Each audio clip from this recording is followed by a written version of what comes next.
I think that all Jews are survivors of the Holocaust, because after all, Adolf Hitler's plan was to annihilate every single one of the Jews. And so I think that just as all of us have to understand that we too came out of Egypt, we have to understand that all of us came out of Auschwitz.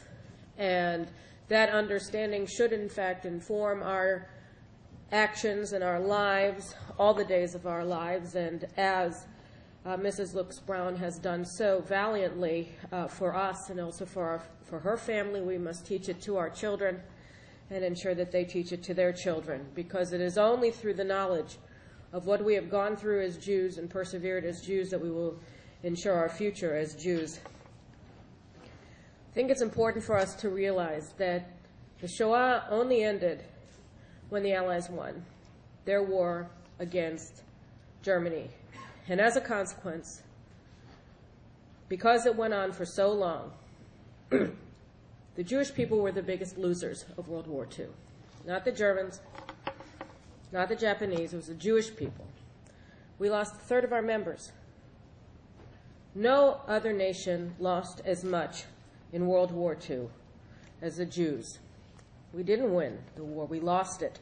And it's important for us to remember that so that we understand well what happened to us and how to prevent it from happening again. The Jewish people have lots of different responses to the Holocaust, a lot of different ways of looking at it. But I think that it's important, first of all, to think about how the Allies thought about the Holocaust if we are to really understand what responses we needed, what responses we still need today when we recognize that every single one of us is a survivor of the Holocaust. When I say that in the end the Shoah ended when the Allies beat the Germans, we have to ask ourselves, why is it that the Americans and the British didn't do anything to stop the destruction of the Jewish people in Europe? They could have done a lot. They could have ended it. The Hungarian Jews, survivors who lit the candles this evening, and so many more of them, the annihilation of Hungarian Jewry was essentially carried out before the version in those days of the evening news. Everybody knew it was happening. Everybody knew about the deportations to Auschwitz. It was happening on prime time. Could have been stopped. Why didn't they stop it? Why didn't they bomb the railroad tracks to Auschwitz? Why? Why didn't they bomb Birkenau? Why? The answer is twofold, I would think. The first reason is that they didn't think that it was in their interest to do so. They were fighting a war, a big war against the Germans, who they considered threatened them. They were doing it for themselves, not for us. They were doing it because they rightly assessed that a German victory would destroy their way of life in Britain, and in America, and in the rest of the world. But they didn't have a stake in the survival of the Jewish people, they didn't think, and they didn't think that there was any reason, when they're in the midst of such a massive war effort, to divert any resources to save people who weren't part of their army. That was their right to think that. We can be angry about it, and we can think that it, and rightly judge them to have failed morally in the test of their times, and that's true.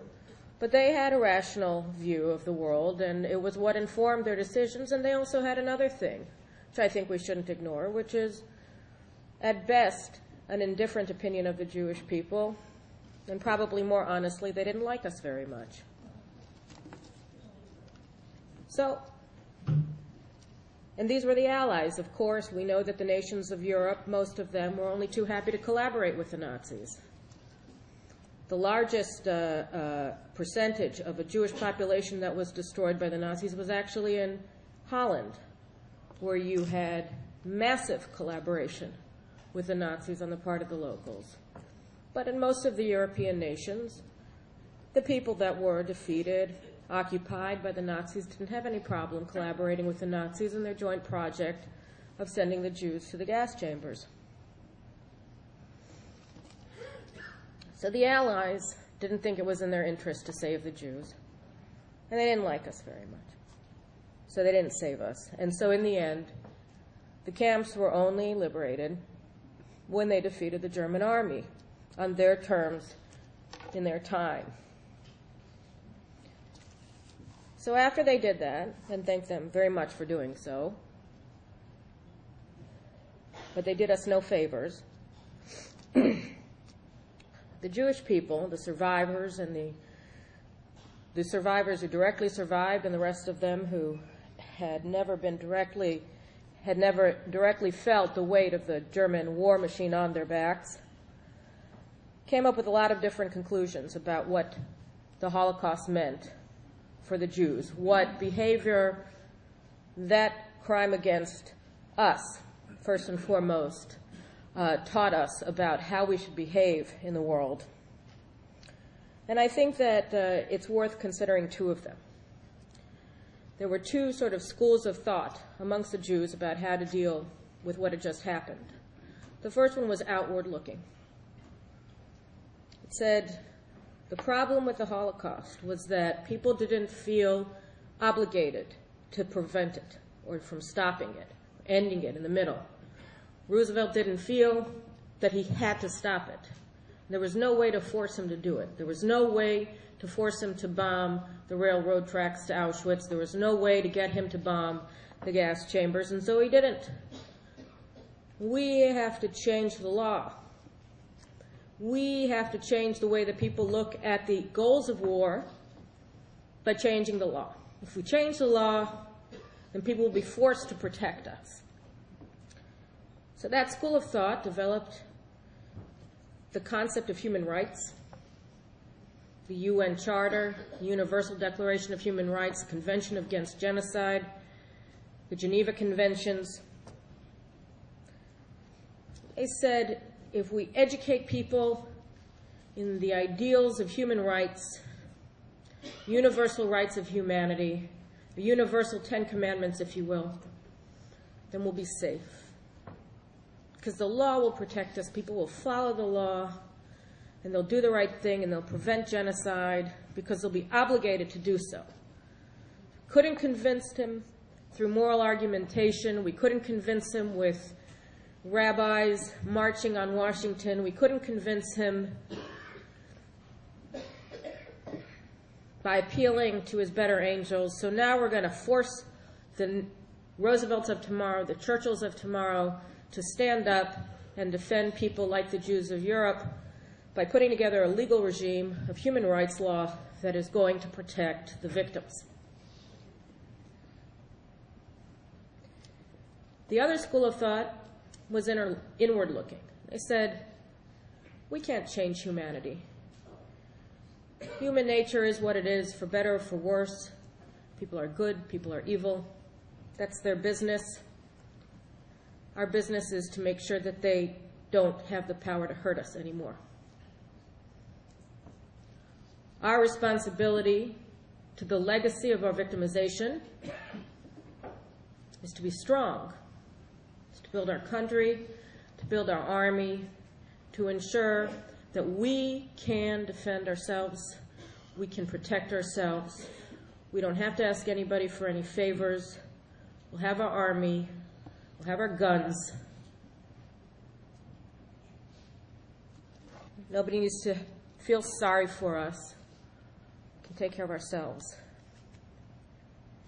And that inward-looking response, of course, was a Zionist response.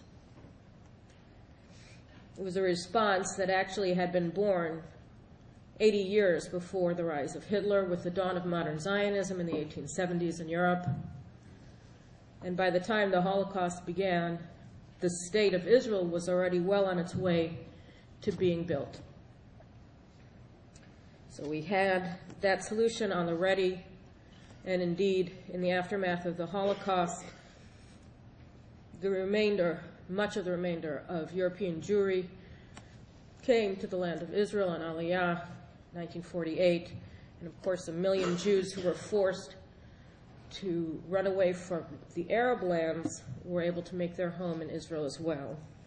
And since then, Israel has become, over time, the largest Jewish community now in the world, outstripping the United States in the last decade. There are some 6 million Jews in Israel, and it is the most vibrant Jewish community, the most vibrant Jewish place in the history of the world.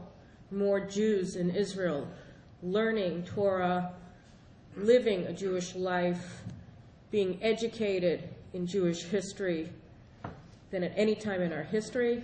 Israel is one of the fastest growing economies in the world, and it is one of the strongest countries in the world. And so I would say that the inward-looking solution has, in the balance, been an extraordinary success. The Jews are in a situation today that we never were in since the destruction of the Second Temple, and we are in a position to defend ourselves in Israel and throughout the world as a result of the power that we have built up for ourselves. Well, what about the world? Where is the world today? Has it changed in the 66 years that have passed since the liberation of the death camps? If so, how? Has the idea that the human rights regime that was instituted in the aftermath of Auschwitz been borne out by events? Do people now feel more of an obligation to defend the weakest people in the world from the stronger ones? No. But as was the situation then, people are very happy to talk about how important it is to do so, as they do nothing, as we saw, for instance, in Rwanda in the 1990s, as we see today in Darfur, in Sudan, as we see today in Syria, with Assad butchering his own people in front of cell phone cameras. And what about the way that the nations of the world look at the Jews? Today, as in the 1930s and 40s, we have full nations. In fact, we have over 50 nations, members of the Organization of the Islamic Conference, who are, by and large, in agreement that Israel has to be obliterated, wiped off the map, just as Ahmadinejad has promised to do. We have hundreds of millions of people surrounding Israel who have been raised to believe that it is their duty to bring about the destruction, the annihilation of the Jewish state and the Jewish people. The ideology of the Islamic jihadists and their secular fascist friends is not that different from our perspective than the ideology of the Nazis. The only difference is that they believe that God is telling them to kill us, whereas the Germans believe that the Fuhrer was telling them to kill us. And where is the human rights crowd on this? So as we say in Hebrew, Hagolem Kama Yotzro, the spirit has risen up against its creator. And we see that the human rights regime that was established by Jews to prevent the Holocaust in response to the Holocaust has now inverted morality and reality and proclaims Israel to be the greatest war criminal in the world. Israel, the only democracy, the only human rights respecting country in the region, is being criminalized and demonized and libeled as the greatest human rights destroying entity on the face of the planet. The country that an embarrassed world had to embrace in the aftermath of the Holocaust is now being demonized in the name of the Holocaust. So the human rights regime that was developed by Jews, in large part, in response to the Holocaust, has now been turned into a weapon in the propaganda war to say that Jews have no right to freedom. And where are the Jews in this argument? I would say that the Jewish people today are extremely confused. we've been told that anti-Zionism is not anti-Semitism, that it is legitimate to have criticisms of Israel, that it is legitimate to have problems with Israel based upon all sorts of ideas of who the land of Israel belongs to. But this is a lie. Anti-Zionism is anti-Semitism. Anti-Semitism is always a little bit tricky. People can always try to figure out a way to tell us that we're just being paranoid. Just tell us, oh, you pushy Jews. Oh, you're so paranoid. Anti-Zionism is anti-Semitism. There is no difference between the two. Because anti-Zionism says that Jews alone among the nations of the world have no right to freedom, have no right to self-defense, have no right to a national interest, have no right to defend themselves. And if you don't have any right to defend yourself, and you have hundreds of millions of people calling for your annihilation, you have no right to exist. But we've allowed ourselves to be confused. And so when we hear people say, oh, I'm not an anti-Semite, I don't have a problem with Jews, some of my best friends are Jews, I just don't like Israel, or I don't have a problem with Israel, but those settlers, and you're Judaizing Jerusalem. Is that like New Yorkizing New York? We say, well, maybe Israel's been doing some bad things. Maybe they're right. Maybe we should think about changing our behavior. Maybe there's something that we've done to inspire this hatred. Maybe if we change a little bit, then the hundreds of millions of people who go to their mosques every day and hear their imams calling for the annihilation of Jerusalem, then the Jewish people will change their minds. Maybe the 2 million people in Egypt and Tahrir Square in Cairo who said Amen to Yusuf Qaradawi when he said that they were going to march on Jerusalem would change their mind.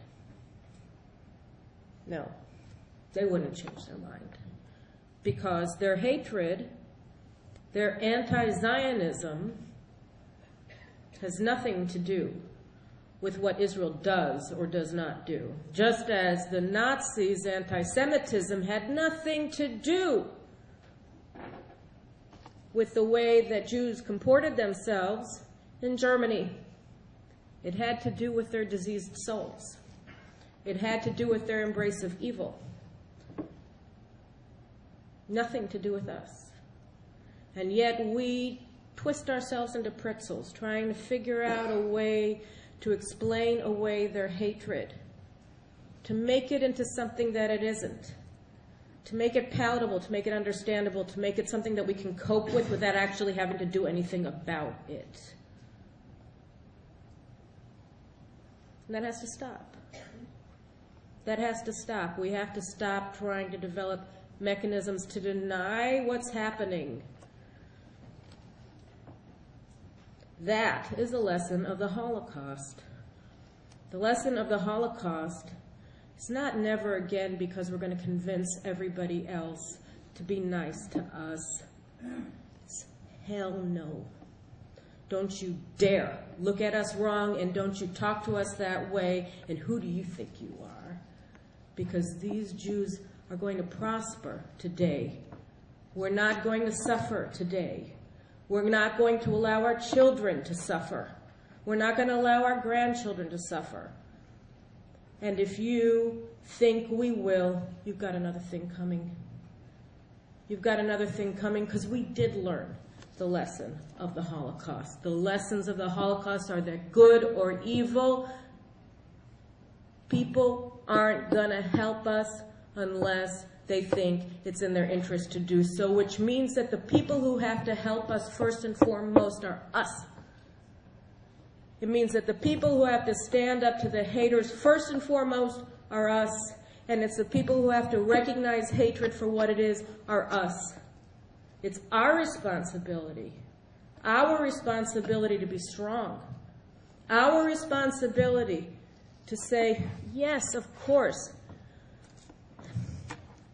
After Mrs. Lux Brown was liberated from the Holocaust, what was her first ardent dream? It was that somebody should take care of her. And that makes sense. All of us want that. But at the end of the day, we have to realize that to be an adult and to be free means that we take care of ourselves. It means that first and foremost, our responsibility is not to convince other people that it's their responsibility to care about us. It's that our responsibility is to care about us. Our responsibility is to take care of us. Our responsibility is to defend us. Our responsibility is to make the people who want to hurt us pay a price so that they will be deterred from hurting us. That's our responsibility. And all of us have to take on that responsibility because, as I said at the outset, every single one of us is a survivor of the Holocaust. Because it would have happened to all of us. We wouldn't have been born. Our children wouldn't have been born. Our grandchildren wouldn't have been born if they had gotten their way. They wanted to annihilate all of us. And so we all have to take the lesson that it isn't about convincing other people to be better. It's about convincing ourselves to be strong and to take responsibility for ourselves. And to say that not only do we expect to be free, we will fight for it in every generation. We will fight for it for ourselves and for our children and for everybody who didn't have it in the past. Because that's what it means to be part of the Tzror Chaim. That's what it means to be part of Netzach Yisrael Lo Yishaker. That we all understand that the eternal nature of the Jewish people rests on every single one of our shoulders. And we all have to take it upon ourselves to do everything in our lifetime to ensure that we remain strong and that every single day we get stronger. And every single day we have to ask ourselves, what did we do to strengthen the Jewish people today? Only that way will we ensure never again. And only that way will we ensure that the joy of freedom is our posterity. I was reading the inscription on the wall when I was listening to you speak. From Sefer Breshit. It's what God said to Cain. Kol dmei achicha tzoakim elai min ha'adama. The blood of your brother calls to me from the earth. And it's telling us to live. And it's telling us to fight. And it's telling us to be strong. And it's telling us to be free. And we should listen. Thank you very much.